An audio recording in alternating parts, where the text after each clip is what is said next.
Bonjour à tous, aujourd'hui on va faire une petite vidéo sur un sujet moi qui me tracasse plus particulièrement parce que je suis vraiment quelqu'un qui aime abandonner facilement quoi. Le truc c'est que j'ai fait beaucoup d'échecs voilà, ces dernières années en termes de business, j'ai eu beaucoup d'échecs et donc je voulais aujourd'hui en fait faire le point avec vous. Je me demandais pourquoi est-ce qu'il y a des fois on va persévérer et d'autres fois on va abandonner, on va se laisser submerger par les émotions et puis abandonner en fait un truc pourtant qui aurait été cool, tu vois. Par exemple, moi je vois des potes qui tentent des idées de business qui sont super cool, mais peut-être par un manque de résultats, ils vont abandonner. Ou moi aussi, hein, par des manques de résultats rapides, je vais abandonner, je vais passer à autre chose, alors que peut-être qu'avec un petit peu plus de persévérance, ça serait passé, tu vois.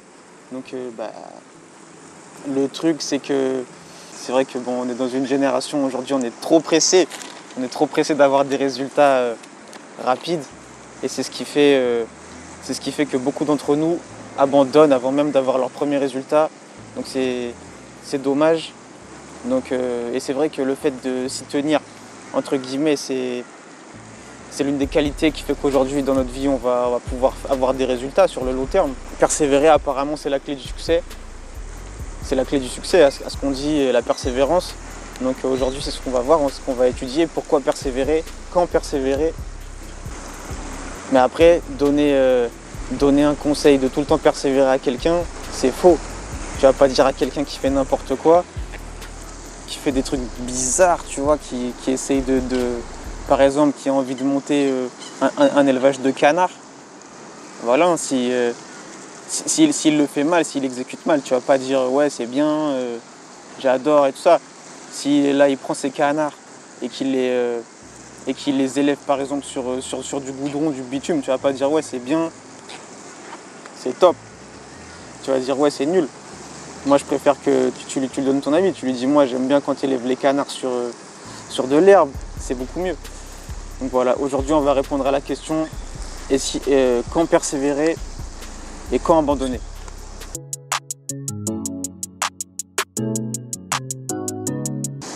Et pour répondre à cette question, on va décomposer l'échec en 3 étapes. Donc première étape de l'échec, c'est la partie tactique de l'échec. L'échec tactique, partie 1. Donc c'est quand tu es vraiment en train de mal exécuter ton plan. L'échec tactique, c'est un échec d'exécution. L'étape 2, c'est l'échec de stratégie. C'est quand en fait tu utilises une stratégie mais que tu aurais tu sais très bien que tu pourrais en utiliser une autre meilleure, mais tu utilises celle-là et qui ne t'apporte pas les résultats attendus. Donc là on va parler d'échec de stratégie. Quand tu es en train d'échouer dans la stratégie que tu utilises. Voilà, c'est ta façon de faire. Et en troisième position, en troisième étape, tu as l'échec de vision. Ça c'est quand tu fais quelque chose mais tu sais pas exactement pourquoi tu le fais en fait. Tu es vraiment en train de faire quelque chose mais tu sais pas les raisons pour lesquelles tu le fais. Je vais vous raconter une histoire pour chaque étape. Donc pour l'étape 1, je vais vous raconter l'histoire d'un entrepreneur qui s'appelle Carpenter, qui avait acheté une entreprise à l'époque pour 5000 balles. Il avait sorti de sa poche 5000 balles et donc il avait renommé son entreprise Stratel. Il avait dit voilà, moi j'ai envie d'être le plus grand service de réponse téléphonique aux USA avec la meilleure qualité. Donc lui le service qu'il proposait, c'était qu'il proposait des services de réponse de nuit aux médecins, aux libéraux, aux indépendants qui n'avaient pas les moyens en fait, de se payer un employé pour répondre la nuit.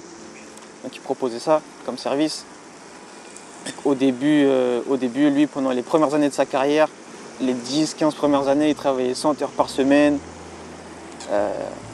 à fond quoi. Son objectif, c'est de devenir le meilleur service de réponse de nuit au téléphone. Mais ça ne s'est pas passé comme prévu du tout. En fait, tout le monde dans sa boîte répondait au téléphone comme il voulait. Ouais, moi je fais ça, ouais, moi je fais ça, ouais, moi je fais ça. Et du coup, au final, ça marchait pas. Ça marchait pas quoi, parce que tout le monde faisait à sa sauce. Donc lui, ce qu'il a fait, c'est qu'il a pris un papier, un crayon. Il a dit, Voilà, on va répondre comme ça, on va répondre comme ça. Toi, quand tu veux dire à un client voilà, d'ouvrir un compte, tu vas faire ça. Pour parler au comptable, on parle comme ça. Voilà, pour parler entre nous, on va utiliser tel outil, telle chose. Et donc du coup, le résultat, c'est qu'il est passé de 100 heures de travail par semaine à 10 heures de travail par semaine.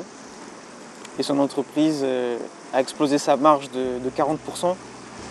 Donc voilà, c'était une réussite.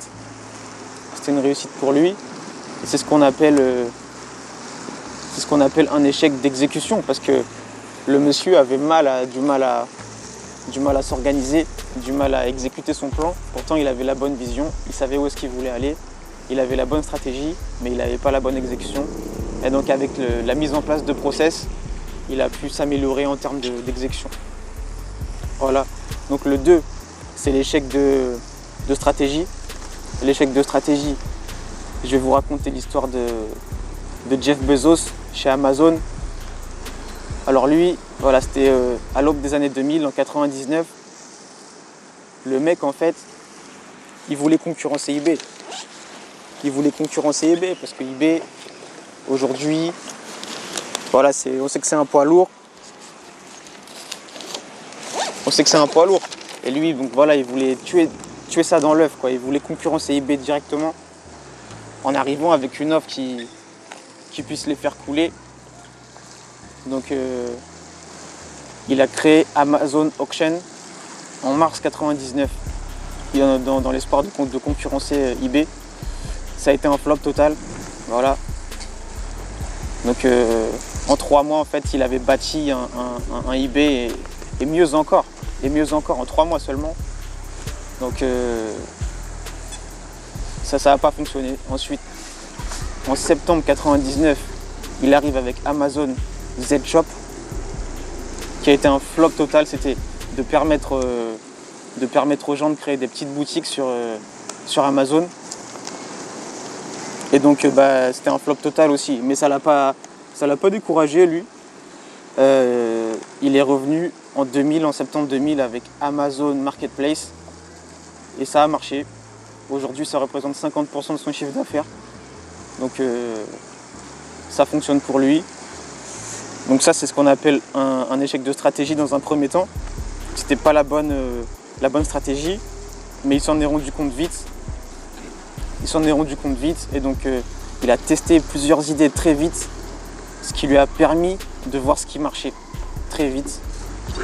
Donc en fait, son secret à Jeff Bezos, c'est qu'il ne s'attache pas émotionnellement aux idées qu'il teste. Il ne va pas investir beaucoup d'énergie et d'argent dedans pour ne pas s'attacher émotionnellement et donc pouvoir tester plusieurs idées très vite. Voilà, ce qui lui a permis de tomber sur l'idée qui marchait plus vite que les autres et de s'apercevoir de ce qui ne marchait pas plus vite que les autres. Voilà. En tant qu'entrepreneur, c'est pas parce que ta première idée elle fonctionne pas que t'as échoué, que c'est pas fait pour toi. Voilà, tu peux toujours retomber sur tes pattes en retentant une nouvelle stratégie très vite. Il faut tester. Et si tu es un artiste, c'est pas parce que tes premières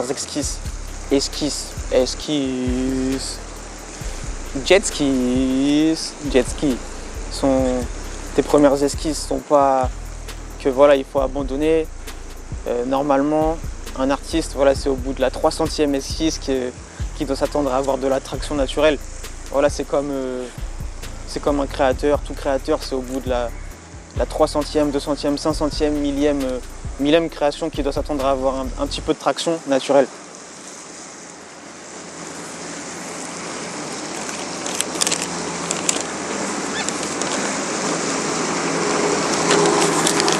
Voilà, imagine si la vie marchait comme ça, si par exemple une espèce animale, elle devait s'arrêter à sa première évolution, si l'homme s'était arrêté à sa première tentative de création, si Dieu s'était arrêté à sa première tentative de création de l'homme,